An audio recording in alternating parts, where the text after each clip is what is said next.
walang kibo. Nagdurugo ba ang puso? Sino siya at bakit ba sinaktan ka? Kayong laging tapat ka sa kanya. Dati-rating may ngiti,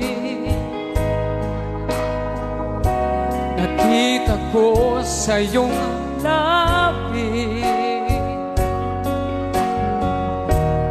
Ba't ngayon'y nababalot na ng sakit at